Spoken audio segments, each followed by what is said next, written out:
जय गुरु जी। संगत जी, हमने इससे पहले के अध्याय में पढ़ा था कि श्री कृष्ण जी और श्री शिव जी का युद्ध हो रहा था।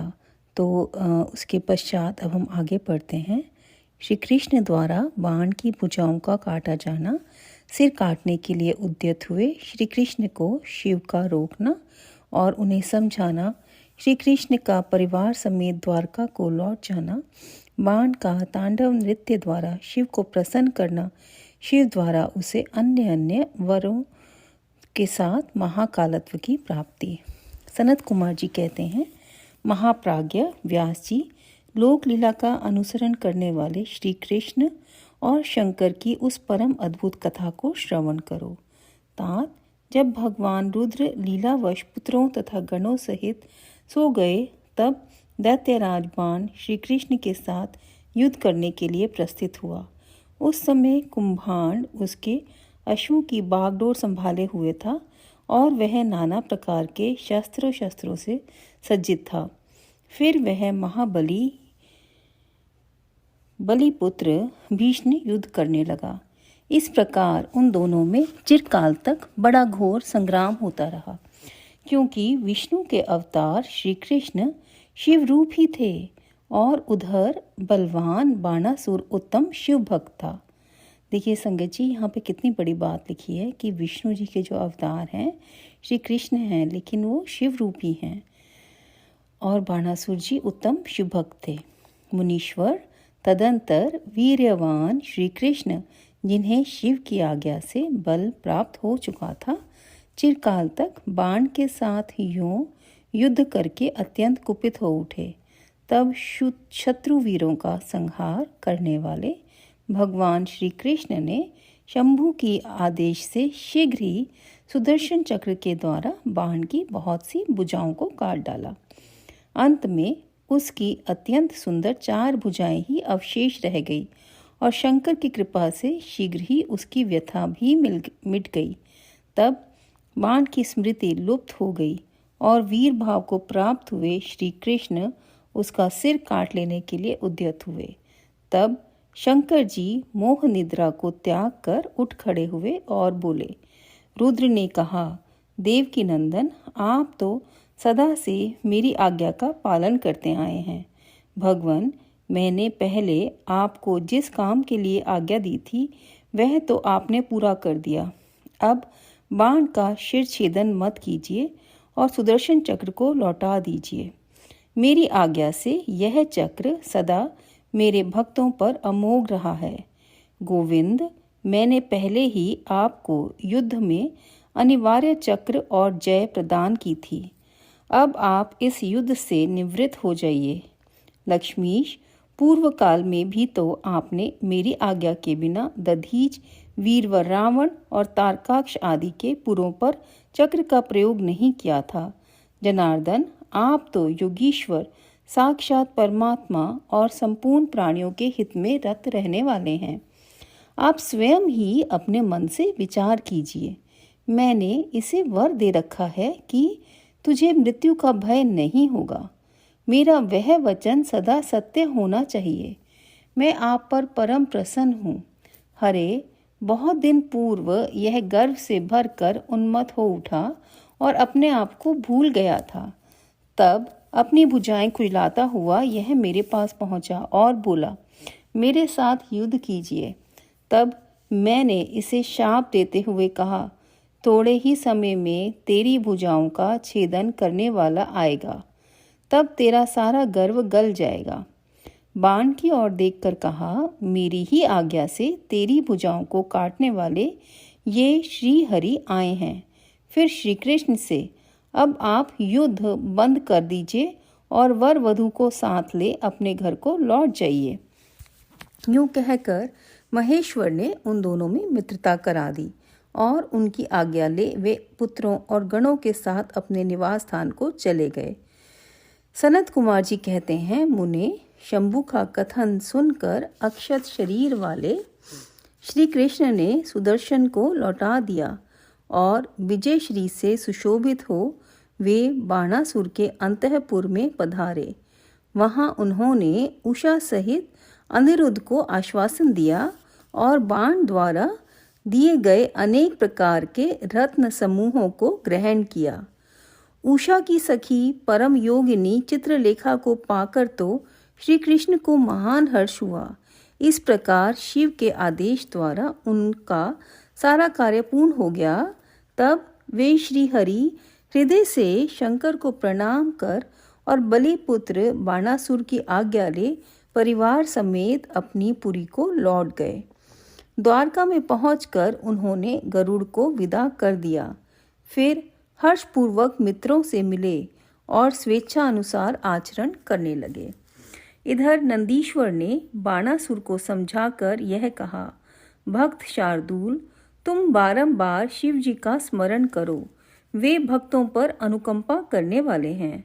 अतः उन आदि गुरु शंकर में मन समाहित करके नित्य उनका महोत्सव करो।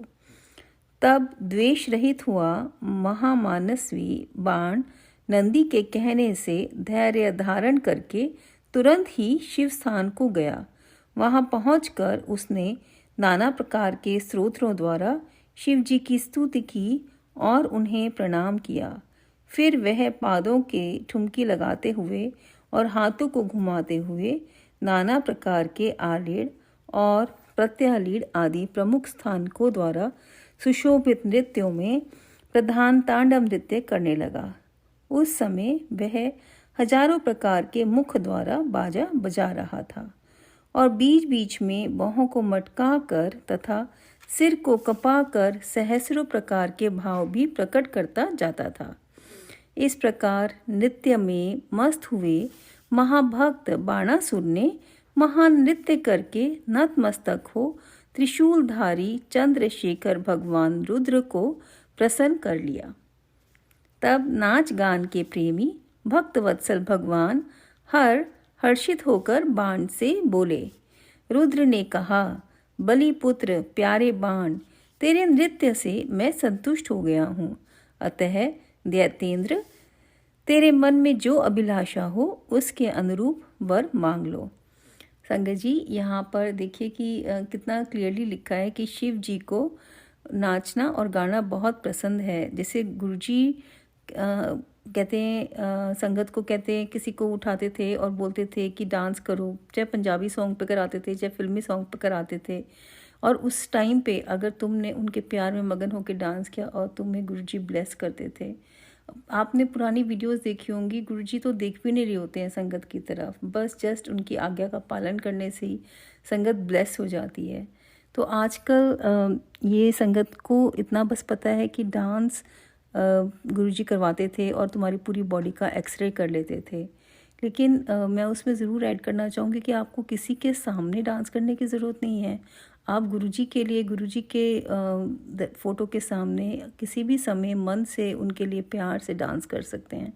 और जब उनकी नज़र हो जाएगी तो वो हर्षित हो जाएंगे। और जिस तरह से यहाँ पर रुद्र ने बोला है कि तेरे नृत्य से मैं संतुष्ट हो गया हूँ और जो तुम्हारे मन में अभिलाषा है उसके अनुरूप वर मांग लो, उसी प्रकार हमारे गुरुजी हमें ब्लेस कर देंगे।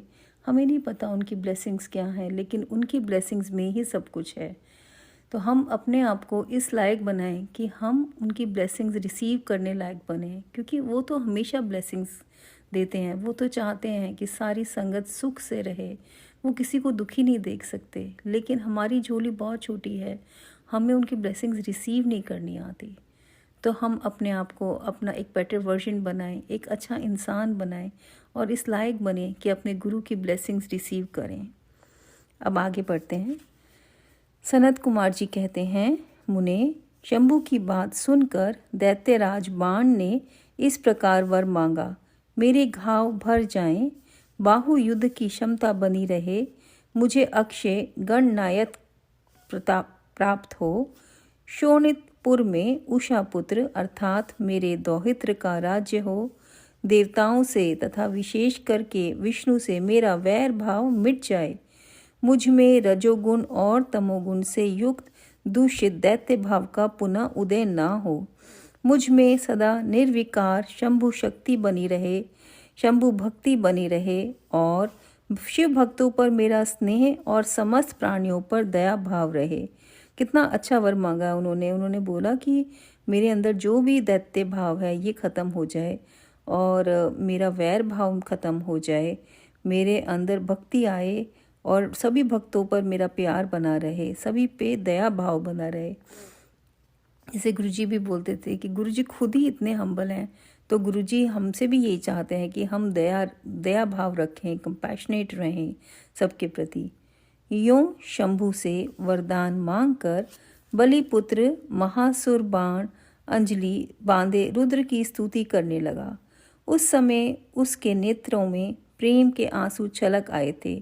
तदंतर जिसके सारे अंग प्रेम से प्रफुल्लित हो उठे थे, वह बलिनंदन बाणासुर महेश्वर को प्रणाम करके मौन हो गया। अपने भक्त बाण की प्रार्थना सुनकर भगवान शंकर तुझे सब कुछ प्राप्त हो जाएगा, यूं कहकर वहीं अंतर्धान हो गए। तब शंभु की कृपा से महाकालत्व को प्राप्त हुआ रुद्र का अनुचर बाण परमानंद में निमग्न हो गया। व्यास जी, इस प्रकार मैंने संपूर्ण भुवनों में नित्य क्रीड़ा करने वाले समस्त गुरुजनों के भी सद्गुरु शूलपाणी भगवान शंकर का बाण विषयक चरित जो परम उत्तम है, कर्ण प्रिय मधुर वचनों द्वारा तुमसे वर्णन कर दिया। अध्याय 55 एवं 56। आज का ये अध्याय यहीं समाप्त होता है। संगत जी, आपका बहुत बहुत शुक्राना, हमारे प्यारे गुरु जी का बहुत बहुत शुक्राना, जो उन्होंने हमें इतनी शक्ति दी, इतनी भक्ति दी कि हम उनका गुणगान कर सकें। ओम नमः शिवाय। शिव जी सदा सहाय। ओम नमः शिवाय। गुरु जी सदा सहाय। जय गुरु जी।